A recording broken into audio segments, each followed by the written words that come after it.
बहुत समय पहले की बात है। बूटी मोड़ नाम करके एक गांव हुआ करता था।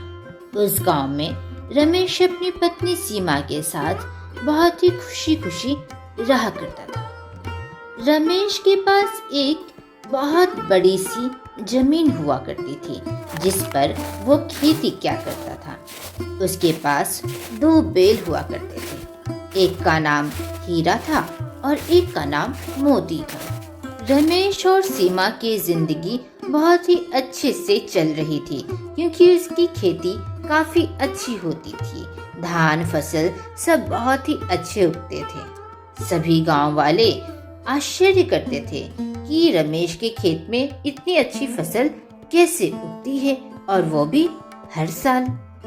एक समय की बात है, एक बार सीमा, ओ सीमा, कहाँ पर हो? सुनो, सीमा। हाँ जी, बोलिए ना, मैं तो यहीं पर हूँ। आप मुझे ढूंढ रहे थे, बताइए, कुछ कहना है क्या? भगवान, सुनो, तुम हीरा मोती को खाना अच्छे तरीके से दे देना। मैं खेत जा रहा हूँ, वहाँ पर और कुछ काम करना है। फसल के बीचों बीच कुछ घास उगा है, उसे साफ करना है, ठीक है? हाँ जी, ये भी कोई बोलने की बात है। हीरा मोती तो हमारे बच्चे हैं, उसे आखिर खाना क्यों नहीं दूंगी? इन बेलों के कारण ही तो हमारी इतनी अच्छी खेती चल रही है। रमेश अपने खेत जाता है और खेत में लगे हुए फसल को देखकर काफी खुश होता है। रमेश एक एक करके घास निकालता है जो कि फसल के बीच में उगे हुए थे। हे ऊपर वाले, आप हमेशा हम लोगों की मदद करते हैं। आपकी ही कृपा से इतनी अच्छी फसल उगाई है और आपने हमें इतने प्यारे हीरा मोती ऐसे बेल दिए हैं। उनके कारण ही तो इतनी अच्छी खेती हो पाई है। हे प्रभु, हमारी मदद करते रहना और इसी तरह आशीर्वाद बनाए रखना प्रभु। रमेश घर लौटता है तो वह अपने बैलों से बात करता है। अरे हीरा मोती, मेरे बच्चे, मेरे मासूम से बच्चे, कैसे हो? माँ ने तुम्हें खाना दिया ना बेटा? सोना, मेरा बेटा। बैलों को प्यार करता हुआ देख सीमा वहाँ पर आ पहुँची और कहती है, अजी, आप हीरा मोती से कितना प्यार करते हैं ना। कितना अच्छा लगता है कि जब आप हीरा मोती को इस तरह प्यार करते हैं। यह देखकर मुझे बहुत ही खुशी होती है। हाँ भगवान, आखिर हीरा मोती तो हमारे बच्चे जैसा ही तो है। भगवान, बहुत जोरों से भूख लगी है, मुझे जल्दी से खाना दे दो। मैं मुंह हाथ धोकर आता हूँ, तुरंत हम लोग चलो खा लेते हैं। बहुत जोरों से भूख लगी है भगवान, बहुत जोरों से। हाँ जी, अभी तुरंत निकाल देती हूँ। आप तो एकदम बच्चों जैसा करने लगते हैं। आइए, जल्दी से आइए, फिर हम लोग साथ में खाएंगे। दूसरे दिन सीमा, आज बहुत काम है। आज फसल काटने जाना है ना खेत में। फसल तो बहुत ही अच्छा हो आया है। आज जल्दी से मैं नहा धोकर खेत को निकल जाता हूँ। तभी सीमा और रमेश देखते हैं कि बाहर अंधेरा हो रखा है और बिजली कड़क रही है। आसमान से बड़ी बड़ी बूंदें पानी के गिर रहे हैं। अजी, ये क्या अनर्थ हो गया? ये देखिए, इतनी जोर की वर्षा हो रही है। अजी, देखिए तो सही। अरे भगवान, मैं तो यहीं पर हूँ, मैं सारी चीजें देख रहा हूँ। आखिर इतनी जोर की वर्षा अचानक कैसे हो सकती है? ये नहीं हो सकता प्रभु, हमारे साथ ऐसा नहीं हो सकता। मेरी सारी फसल खराब हो जाएगी। भगवान, मुझे खेत जाना ही होगा, मेरी सारी फसल खराब हो जाएगी। अजी, क्या बात कर रहे हैं? ये देखिए, ये तो आधे घंटे की बारिश में आप देख रहे हैं यहाँ तो पूरा पानी पानी हो गया है घर के आगे। खेत तो पूरा डूब गया होगा। आपको ये बात समझ में नहीं आ रही? हमारा सारा फसल खराब हो गया है जी, और आप मुसीबत में फंसने क्यों जा रहे हैं? अभी घर से बाहर जाना बिल्कुल सही नहीं है। आप समझते क्यों नहीं? आपकी जान भी खतरे में पड़ सकती है। अरे भगवान, अब हम लोग क्या करेंगे? हम लोगों ने तो उधार लिए थे ना खेत में बुआई करने के लिए।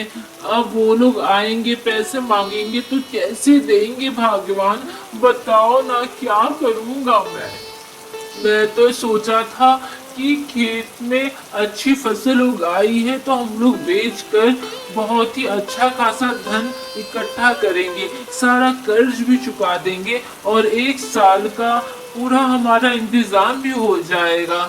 हमें फिर से दिमाग नहीं लगाना पड़ेगा हर दिन के लिए कि आज क्या खाएंगे और क्या पकाएंगे। जी हिम्मत रखिए जी, हिम्मत रखिए। चिंता ना कीजिए, कुछ ना कुछ हम लोग कर लेंगे और कर्जा भी चुका लेंगे जी।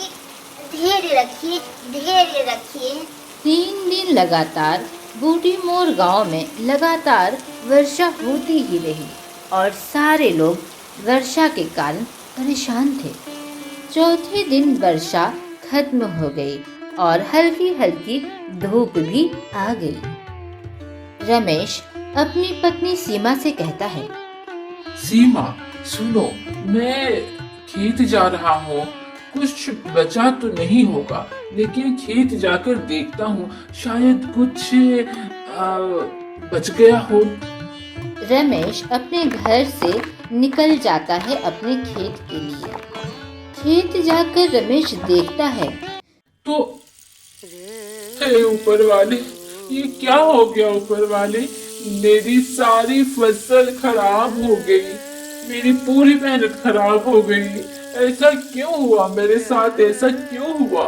मेरे हीरा मोती की मेहनत भी बेकार हो गई, मेरी मेहनत भी बेकार हो गई। हे ऊपर वाले, मैंने कितनी ढेर सारी कर्ज लिए थे। इस फसल के कारण ही मैंने सोचा था कि फसल अच्छा उगाएगा तो सब कर्जा भी चुका दूंगा और हमारा खाने पीने का भी इंतजाम हो जाएगा। अब मैं क्या करूं? रमेश अपने खेत की हालत को देखकर बहुत ही निराश हो चुका था और थका हारा घर के ओर निकल पड़ा। क्या हुआ जी? आप खेत गए थे, आखिर वहाँ की क्या दशा है? अरे भाग्यवान, तुमने सही कहा था, वहाँ कुछ भी नहीं बचा। भगवान, कुछ भी नहीं बचा। अजी, आपको पता है कि घर में सिर्फ 2 दिन का ही राशन बचा हुआ है और कुछ भी नहीं है घर पे खाने के लिए। 2 दिन के बाद हम लोग क्या करेंगे जी, क्या करेंगे? और इस गरीबी में तो अब हीरा मोती को भी हम लोग क्या खिलाएंगे? हीरा मोती हमारे बच्चे को कैसे हम लोग उसकी देखभाल करेंगे जी? नहीं कुछ समझ में आ रहा है, बताइए ना जी, बताइए। दूसरे दिन रमेश के पास हरिया पहुंचता है और हरिया कहता है, अरे रमेश, कर्जा लेकर भूल जाता है क्या? जल्दी से पैसे निकाल कर दे। मुझे घर जाना है। इतने पैसे लिया और भूल गया। कितने दिन हो गए? पैसे कौन देगा? जल्दी से पैसे दे, मुझे घर जाना है। अरे सेठ जी, पैसे कैसे दूं? आपको तो पता है सारी फसल मेरे खराब हो गए, कहाँ से पैसे दूं? आप दूसरे साल मेरे से ले लीजिएगा पैसे, फिर से मैं बुआई करूंगा, अच्छी खेती होगी तो मैं आपके सारे पैसे लौटा दूंगा। हरिया सेठ जी, मुझे इस बार के लिए माफ कीजिए, थोड़ा वक्त दे दीजिए। रमेश, मैं ये सब नहीं जानता, मैं पैसे लेकर ही जाऊंगा। नहीं तुम्हारे पास पैसे है तो तुम अपने हीरा मोती बैलों को दे दो, मैं वो लेके जाऊंगा, लेकिन खाली हाथ नहीं जाऊंगा। अरे सेठी जी, मुझे 2 मिनट दीजिए, मैं अपनी धर्म पत्नी से बात करके आता हूँ, आप यहीं रुकिए। रमेश अपनी पत्नी सीमा को सारी बात बताता है कि सेठ पैसे लेने के लिए आया है और पैसे ना मिलने पर वो हीरा मोती को ले जाएगा। तब रमेश की पत्नी सीमा कहती है, अजी आखिर क्या ही कर सकते हैं, हम लोग तो क्या खाएंगे उसकी व्यवस्था भी नहीं हो पा रही, हीरा मोती को कैसे देख पाएंगे भूखे प्यासे, और सेठ को देने के लिए हमारे पास पैसे भी नहीं है, तो आखिर वो हमारा बैल ले नहीं जाएगा तो क्या ही करेगा। लेकिन आप यकीन मानिए हम लोग बहुत मेहनत करेंगे और बहुत जल्द ही अपने बैलों को छुड़ा लेंगे, अपने बच्चे को अपने पास लेते आएंगे जी। हरिया सेठ उन बैलों को अपने साथ ले जाता है। दिन ऐसे ही गुजरते रहते हैं और देखते ही देखते रमेश बीमार पड़ जाता है। अरे भगवान, मुझे अपने बच्चों की बहुत याद आ रही है। हीरा मोती काश यहाँ पर होते तो मैं उन्हें देख पाता, उनसे घंटों बातें करता। सीमा, मुझे बहुत याद आ रही है उनकी। सीमा जानती थी कि उसके पति की हालत ऐसी क्यों हो गई। रमेश अपने बैलों से बहुत ही प्रेम किया करता था, इसलिए उन्हें ना देखकर वह बीमार सा पड़ गया था। सीमा ने तय किया कि वह हरिया के पास जाएगी और अपने हीरा मोती को वापस लाएगी। दूसरे दिन सीमा सेठ के पास पहुंचती है और कहती है, हरिया सेठ जी, आप हमारे बैलों को वापस कर दीजिए। आपको पता नहीं है मेरे पति की तबीयत बहुत ही खराब है और मेरे पति के लिए ये दोनों सिर्फ बैल नहीं उनके बच्चे समान हैं। अपने बच्चों से दूर होता देख वे बीमार हो गए हैं। कृपा कीजिए आप इन बैलों को मुझे वापस कर दीजिए। हीरा मोती को मैं वापस ले जाने के लिए आई हूँ। अरे बैल ले जाना है तो ले जाओ, मैं क्या करूं? पैसे दो, हीरा मोती ले जाओ। हरिया सेठ जी, मैं आपको अपना आधा खेत बेचती हूँ, आप मेरे हीरा मोती को वापस कर दीजिए। सीमा अपने आधे खेत को बेचकर हीरा मोती को वापस घर ले आती है। अरे भगवान, मेरे हीरा मोती वापस आ गए। ये कैसे चमत्कार हो गया? मेरे हीरा मोती और मेरे बच्चे, मेरे दुलारू बच्चे, मेरे सोना बेटा। कैसा है मेरा बच्चा दोनों? मेरे हीरा मोती, कितने दिन हो गए थे तुम लोग को नहीं देख पा रहा था, मुझे कुछ नहीं अच्छा लग रहा था मेरे बच्चे। अब तुम लोग आ गए हो, अब तुम देखना तुम्हारे पापा एकदम स्वस्थ हो जाएंगे और मन लगाकर काम करेंगे। तुम चिंता मत करना मेरे हीरा मोती। अरे भगवान, ये हीरा मोती यहाँ कैसे आ गए? वो सेठ हरिया तो ले गया था ना? अजी, मैंने आपको बिना बताए ही आधा खेत बेच दिया और अपने दोनों हीरा मोती को वापस लेते आई। आप इतना इनसे प्रेम करते हैं, आप दूर नहीं रह सकते। सीमा, तुमको पता नहीं है, तुमने मेरी जान बचाई है। खेत तो एक जमीन का टुकड़ा है, मैं फिर से कमा लूंगा, फिर से और जमीन खरीद लूंगा, लेकिन ये हीरा मोती मेरी जान है। मेरी धर्म पत्नी मेरे से कितना प्यार करती है, मुझे आज पता चला। तुम मेरे खातिर सेठ के पास गई और अकेले ही सारा काम किया, कागज पत्री का। तुम वाकई मुझसे बहुत प्रेम करती हो सीमा। मैं धन्य हूँ कि तुम्हारी जैसी पत्नी मुझे मिली।